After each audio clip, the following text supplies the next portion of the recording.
Okay, so we have Spring Break Jake. He Hey. is the artist who has adorned our walls with this beautiful show called Nightlife. A lot of the show is about his experience with insomnia and his journey into like mental health, and he's been working a lot with this therapist for 7 years, I believe, right? Yeah, I think Yeah, I so. looked it up. June 2018. You found the first. It's our anniversary. Yes. Hey, Oh it's my our God. tomorrow. That's Anniversaries crazy. abound. But they've been working for 7 years, and this show is a conversation around his experience with insomnia, sleep deprivation, and you might be able to pick that up from some of the content in the paintings. But what you wouldn't know, just looking at the paintings, is how bright and effervescent and joyful this human is. He's lovely. So I'm really excited to hear this talk, and I'll just let you both take it away.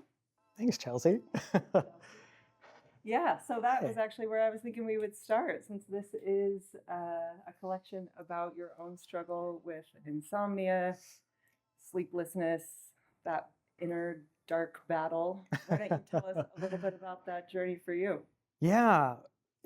Well, so it all started really pretty much same time as high school. So I like, in hindsight, like after working with you for so long, like looking back, I think issues with sleep really like came first for me, in terms of just mental health in general. Like just as a teenager, getting up way too early for school, I like started like this unhealthy relationship with sleep that led to like pretty intense depression for the next few years from there. And then it really snowballed. So I mean, a big side effect or comorbidity of depression, is that the word? I learned something. Yeah, is insomnia. So I was diagnosed with depression first, and then insomnia after. And so but I really think the sleep issues is what was the catalyst, and then the insomnia set in and snowballed everything to where I was, we're talking like 2-3 hours of sleep a night, for years. And then man, being a perpetual night owl for the next like 20 years. So it's been a whole thing. Yeah. Yeah, and so with that, like in our work, it was kind of exploring how mental health was affecting your sleep, and we did a lot of good work there. Yeah. And then you were doing a lot better in every area of your life, and then the sleep disturbance was still kind of not totally taken care of. What was it like to kind of move?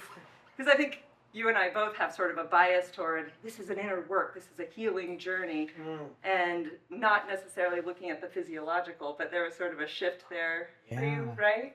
I would say so, definitely. I mean, probably super recently even. So one thing with like this show in particular, around the time I started painting it, I also started seeing a sleep specialist as well as continued sessions with Chrissy. And yeah, we just started getting into like I exercise now, and I have like a bedtime again, So and like all this. I know I sold out hard, but I feel better than ever. So I think that's a positive. It's funny because that was really one of the things that you kind of had to wrestle with, which I also relate to, is that when you're young and you grow up kind of edgy, you have to face like, oh, good health habits are maybe not that cool, but are kind of cool. Actually, really cool now. Like 36 and with a toddler, I was like, oh, health. I should focus on this a little bit. Yeah. There was a lot too with like just being such a night owl for so long, like almost some identity wrapped up in it. Like I liked that I could like go to concerts and then the after party and like stay out, or like nighttime became really my most creative time. Like I would keep staying up till like 2 or 3, but this time like drawing or painting or something. And so even, during the making of this show, thankfully this was all made during a very healthy time of day. Most of my work has been made at night, but this show, even though it's about the night, I made during the day, which I feel really good about. Like that was a really good shift, because I learned too that like getting into that whatever headspace, like being creative at night also kind of activated my whole brain, and then it'd be way harder to fall asleep, and then 2 a.m. could turn into 4 a.m., which it has a lot of the time. Yeah, I've been awake at that time a lot. So let's talk about that, because as you were still wrestling with sleep issues, you were working on this collection. How did working on this support you in that? Oh man, great question. I mean, I think it, man, I don't know if I've actually tried to articulate it. I mean, I think it really supported me a ton because, like, obviously, a lot of what we've done together has been like with inner child stuff and like really, negative experiences in early life. And it was really helpful and kind of an amazing feeling to like make this work and like remember all those really like bad insomnia times from a healthy distance, like especially from a place where like I just feel better. I'm like focusing on it, I'm working on it, I'm like doing the work or whatever. Right. Like it was really, it just added to the like healing Kind of compassion element. for that younger. Yeah, like I really hadn't before, and now I like actually care about myself a lot more than I used to, and that like I could tell from making this work, and it was an awesome part. Very cool. So one thing I noticed is that a lot of these pieces have like kind of homey, cozy motifs, like the house plants and the little kind of simpler drawings of a home. And then they also have these, well, and then bed sheets, which I guess are kind of cozy. They should be, right? They should be, And yeah, then they exactly. also have kind of this darker vibe, darker energy. Can you talk a little bit about that kind of dissonance there? Oh yeah. Well, okay. So the bed sheet's a little on the nose because it is about sleep, but the whole idea was, man, how do I put it? Like trying to connect this me again with like the inner child. So even like all the really simplistic illustrations that are they're done in white charcoal pencil. I actually did those left-handed. It was a thing I learned in therapy about connecting with like an inner child, is like drawing or writing with your offhand just naturally makes it look much more childish and simple. And so that was I wanted that deliberate contrast of like past me who really went through these experiences, and then current me who's doing just way better. Yeah, I think that answers it. I think might have been more to it, but It's adequate. I'll allow it. I mean, one of the things that you mentioned, I don't think we've talked about it yet, but I think is really interesting that I also, as the viewer of the art, took in, is how it speaks to the stillness of bedtime, of sleep. Oh, yeah. And then also kind of the menacing nature of sleeplessness during that time. Is that any part of that too? Totally, yeah. That was definitely a goal, even most of my work going back a few years now, just really making sure to have the contrast of like the dark and the light, because to put it simply, that's just how life is. You can't have the good without the bad. And so I definitely wanted a sense of positivity in there, but like to show the darkness of the room, and also the contrast of like, even if you're going through like a super sleepless night, there's such a disconnect between like the peaceful, quiet, still bedroom and just the like racing thoughts, chaotic inner world.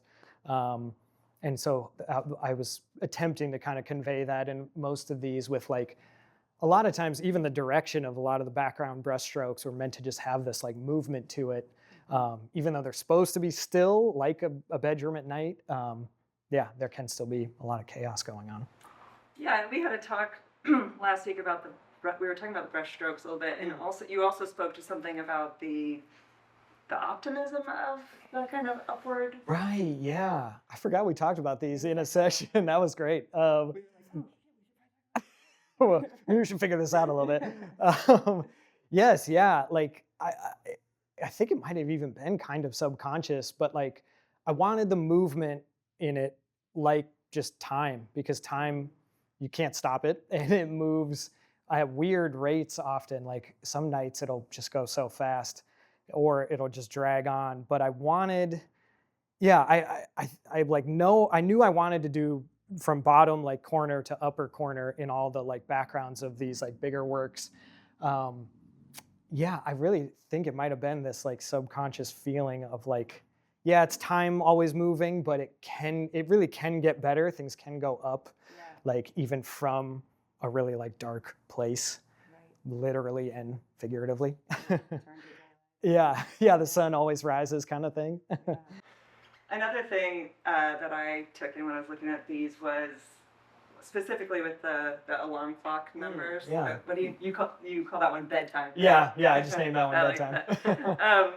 About how it speaks to that anxiety and almost like regret of the very moment you're in that as time is going by. Yeah. Those hours.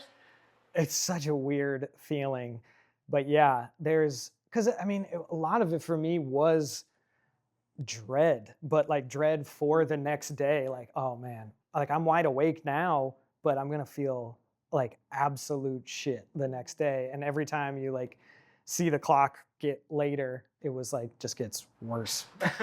Has your relationship with that changed as you've done some of this work around sleep? Oh, big time. Yeah, I just don't look at the clock. Like it sounds silly and simple, but like keeping my phone out of the bedroom and not looking at the clock. Like if I'm having a rough night, just like even that little thing removes a lot of the anxiety about it. And like those like spiraling thoughts don't really happen if you're not like actively looking and causing them. Yeah. Good Yeah. sleep hygiene, Jay. Thank you. That's I what we learned call from the it. best. Yeah.